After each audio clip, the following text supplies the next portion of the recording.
Hi, my name is Enoch Nadler, and I'm the head coach of Team Florida Track Club here in Gainesville. With the upcoming 5 Points of Life half marathon, I thought I'd check in with you today and give you a course preview. I ran this race last year in 106.22 to break the 10-year-old course record set by Olympian Mark Carroll. This course is quite challenging and takes a little bit of know-how if you really want to have a great race on Sunday. So please follow along and get some great tips for race day. All right, let's get started. First off, this is my race from last year. This is my Strava profile, and I thought we'd use this to go over the course since we get a good idea of the elevation changes and what to expect out on the roads. So first, you can see the first mile right here starts with runners lining up on Whole Road. Once you line up and the gun goes off, you're going to head down Whole Road for a short sprint downhill. Focus on settling into your pace here, get with your pace group, and try not to go out too fast. Don't get caught up in the rush. What I'll say is you can't win your good race in the first half of this course, but you definitely can ruin your race. So you really need to focus on running the first half correctly or things can go downhill quickly. So starting with this first mile, you can see here, you're going to go down this nice little downhill on Whole Road and turn right onto 34th Street. This is a nice, flat, slight downhill to get started for the first half mile. Settle into your pace, stay relaxed, and focus on the challenge ahead. The first hill is on 34th Street as you run next to the graffiti wall. Don't run too fast up this hill, cruise on up it, and again, focus on settling into your groove. On the downhill, relax and recover with a couple deep breaths out to clear your lungs. The first mile is pretty honest, as you can see from up here on my paces.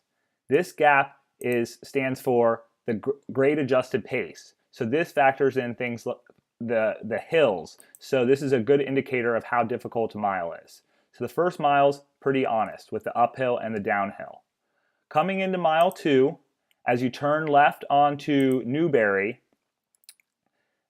this is another flat section from mile 2. As you can see, again, the gross adjusted pace is the same. Elevation charts basically flat. From here is where the course really starts to get challenging. Everyone really fears the bacon strip, but honestly, this is probably one of the hardest parts of the course. From mile 2 onward to about 3.5 miles in. This is basically a 1.5 mile incline that's a slight uphill, and people don't really think of it as a challenge until you're out there running and you're like, wow, this is really hard. And you can see here from my adjusted pace, I ran a 5:10, but it was the equivalent of a 4:51 just because there was so much uphill. You can see the elevation climb of 79 feet, which is actually greater than any other part for a mile on the entire course. So this is a really challenging section from 2 to 3. What you really want to focus on here is not running too fast. Again, you can see my pace was a little bit slower, really focused more on effort over pace. Since I was chasing the record, I knew I couldn't fall off too much, but you got to really focus on staying relaxed.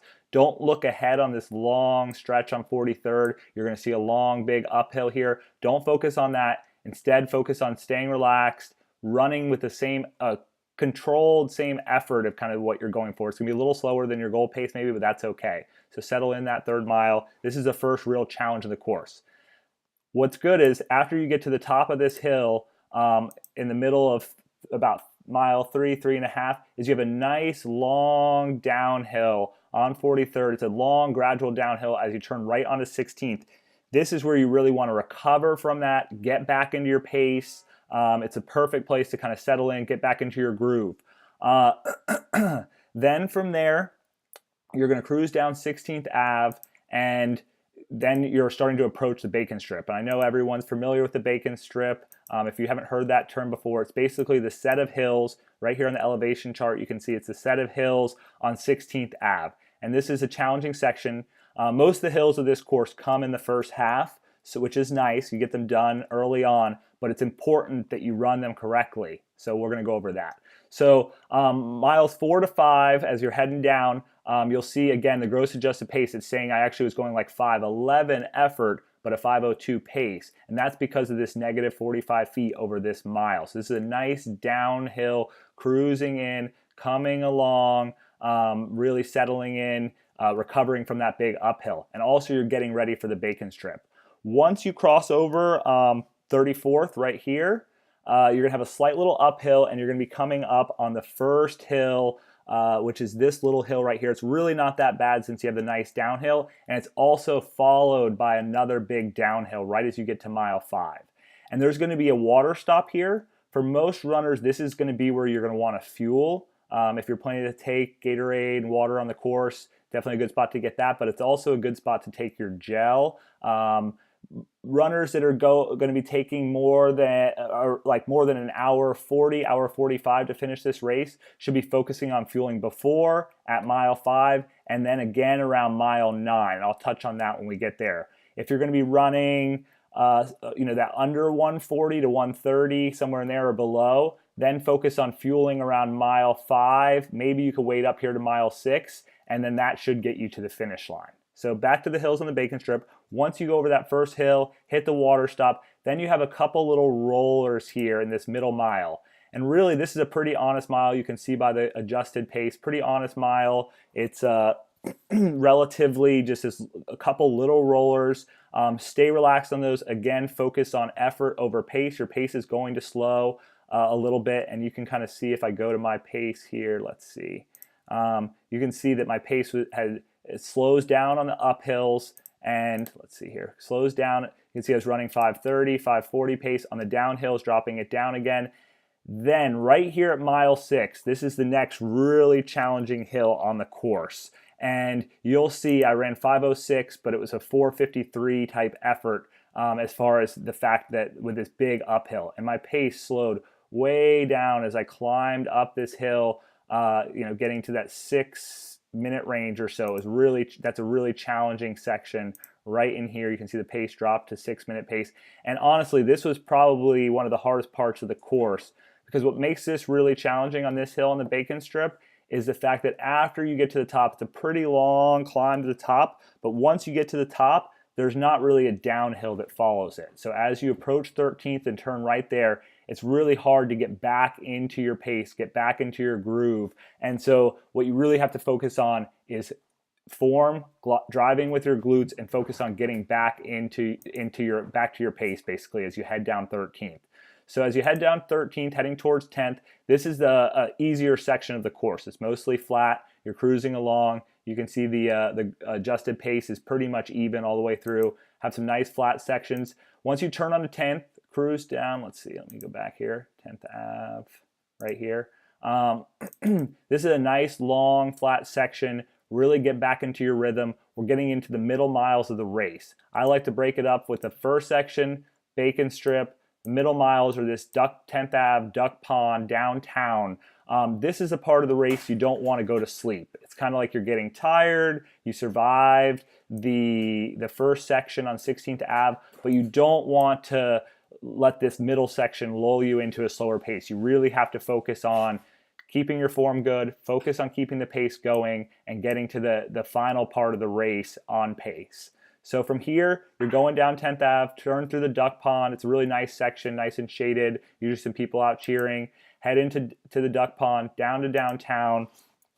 Not too much going on. There are some cobbled streets and some stuff you kind of have to look out for. But overall, it's a pretty easy section to get through as long as you stay on your pace. Then this next section here, as you turn onto 2nd Ave, this is kind of the turn I like to think of turning for home right here. This is where you're at about 9 miles into the race, and that means you're really on that home stretch. So focus on this part as you're going to take your fuel right about here. I believe right here at mile 9 there's a fuel station. So those of you that are running that 140 plus pace, this is where you're going to want to get your second gel or whatever type of fuel you have with you. From there, use that energy. Really starting to get into a groove as you go down 2nd Ave. You'll see there's this nice downhill section. This is the part of the course. All these hills you work through, this is what we've worked for, is this nice downhill. You're going to cruise down 2nd Ave. Beautiful street. It's nice. Should be some crowd support out there. Then as we turn off of 2nd Ave onto 12th, I believe, right here. That's taking you down near the sororities. You're cruising down here, and then we're going to get onto campus. right about here as you turn onto campus off of 12th. That's where you've got about 5K to go. So you know you got 3.1 miles to go all through campus, mostly all downhill. So this is where you really start to dial it down, focus in on the finish, and you can see from the pace that these are pretty. I mean, this one section is a little challenging, but overall these miles are pretty honest, pretty flat, heading down towards home. So once you turn onto campus, be careful on the little crossing under 13th Ave. It can throw you off a little bit. You have to go down and then back up quite quickly, but try to get back into your groove. Especially this road right here on campus is really nice. Inner road, as it's called. It's nice. There's nice shade. It's really flat, smooth surface. You can really get into your groove as you head through campus here. Then there's a couple little zigzags right here on campus. They're a little tricky with some tight turns. Keep pushing, focus on form. Then the final obstacle here is Ben Hill Griffin Stadium. You have to go up a little ramp here into the stadium and around. It's kind of cool. You get to run around the iconic field, Ben Hill Griffin Stadium. Channel your your football inner strength and push around the field. You get a nice little downhill onto Stadium Road, and then I always like you get to run by the track. A lot of our runners, we train out there, so definitely think about the early mornings, getting up, working hard, maybe getting out on the track if that's something you do. There are a nice downhill on this next section. Once you're heading down towards Lake Alice, it's a very welcome, nice, big downhill right here at about mile 12. As you go down this hill, don't go all out, but really let it be a chance for you to recover. Let it be an area that you can kind of catch your breath, recover, and then make that final push. Right here, it's about a mile to go once you turn on Museum, and this is the perfect place where you really want to dial in and push it as you go by Lake Alice. This is where you kind of start to let it all hang out, focus on form, push towards home. You know, your loved ones, your family, everything's waiting for you. The finish line's there. So you push this stretch, slight little uphill here on Museum as you approach Hole Road, but not too bad. Then as you turn onto Hole with about 0.2, 0.1 to go, you do have an uphill finish, which is challenging, but it makes you earn a great race. And so as you take this uphill, this is where the crowd support should be there. I'll be there cheering everyone on, cheering on the team. So look for me as you make your way home to the final stretch. Really push through the finish line. Don't let this hill discourage you. And then as you cross the line, kind of make sure to enjoy what you've accomplished. This is a challenging course. Weather can be pretty challenging in Florida. I know this year we're going to have a little heat, a little humidity, but that's why we race, to push ourselves, to be challenged, to get out there and bring out the best in ourselves and the people around us. I hope you enjoyed this course preview and that it helps you have your best race yet on Sunday. Please feel free to come out and join our team and train with us. You can find more information at teamfloridatrackclub.com.